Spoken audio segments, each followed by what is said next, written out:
Hi, I'm Bugsy and I'm an addict. I'm going to be reading just for today, July 26, 2024. Unconditional Surrender. Page 216, basic text, page 22.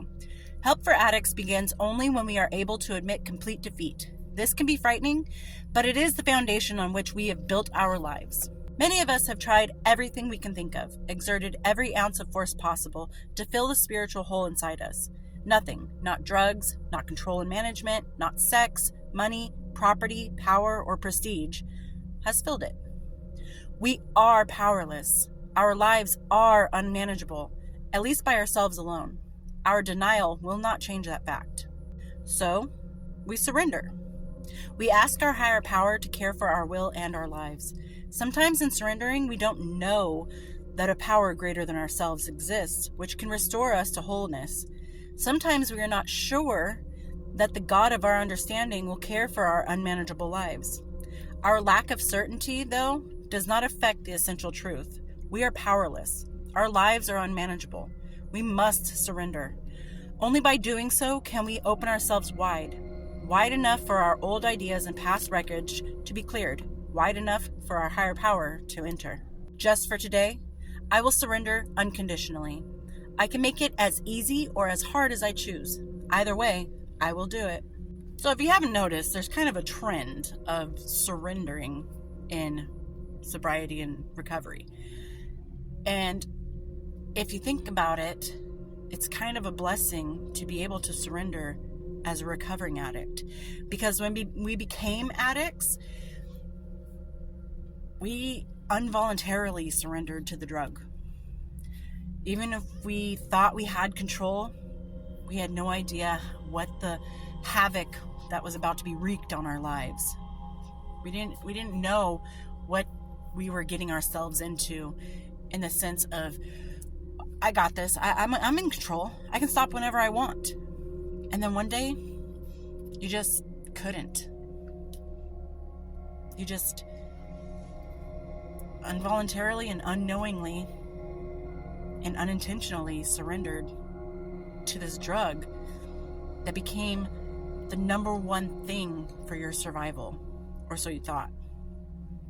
But now that you are sober, now that you're clean, and now that you're in recovery, you have that power back. You took that power away from the drugs, the alcohol, the heartache and trauma. You took it away and said, no, I'm in control. I make the choices. I make the decisions, not you.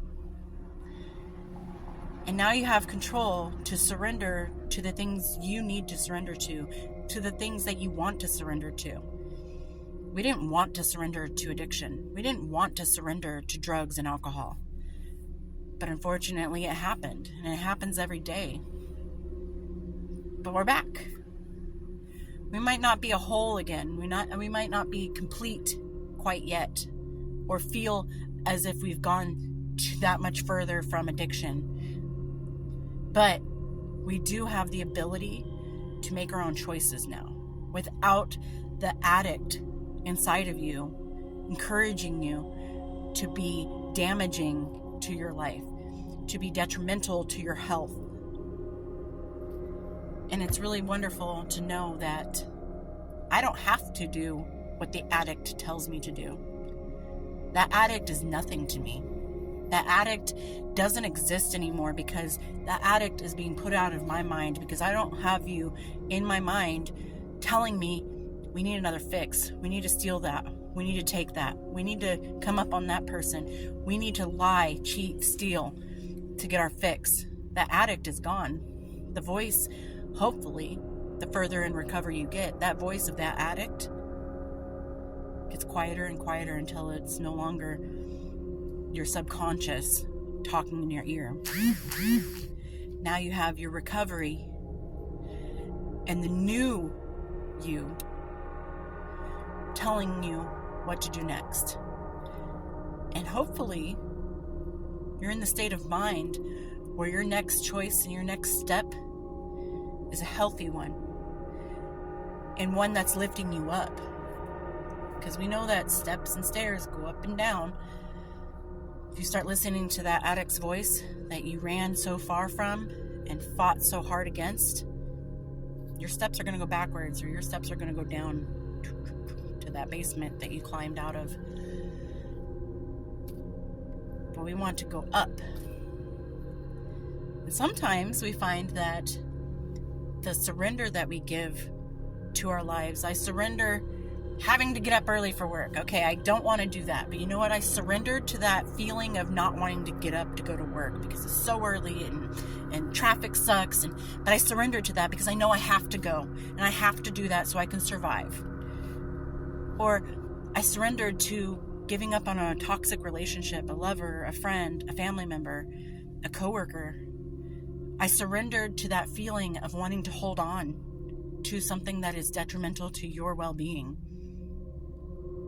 Or you surrender to, I just want to be a pushover mom or a pushover dad so I don't upset my kids. And you surrender to that feeling of, no, I need to set boundaries and I need to imply or I have to apply rules, and I have to be consistent, fair, firm, and consistent.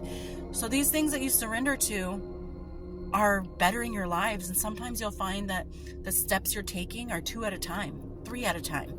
You're running up those stairs. And sometimes you get stuck. You're stuck in the stairwell. Crap. Where do I go?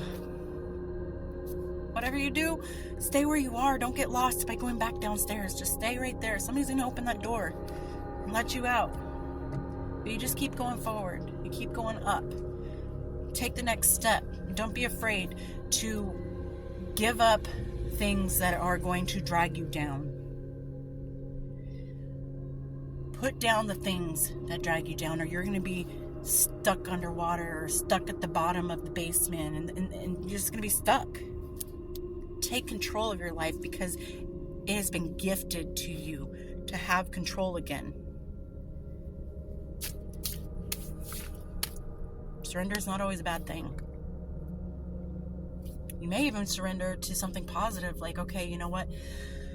I deserve this vacation. I'm surrendering to that. But what if, and I can't, and you surrender to that, and you go out and you have this wonderful vacation, or you go to this concert, or you go to that amusement park, or you buy that new car, or you take that chance. And at the end of the day, whether it is a good idea or not, it was your idea. It was your choice. It was you in control. And that's beautiful. And I hope everyone's doing well out there, and I'll talk to you later. Bye. Oh, and I mean involuntarily, not involuntarily. It just sounded weird. But then I figured it out when I saw the video. Anyway, hope you're doing well. Bye.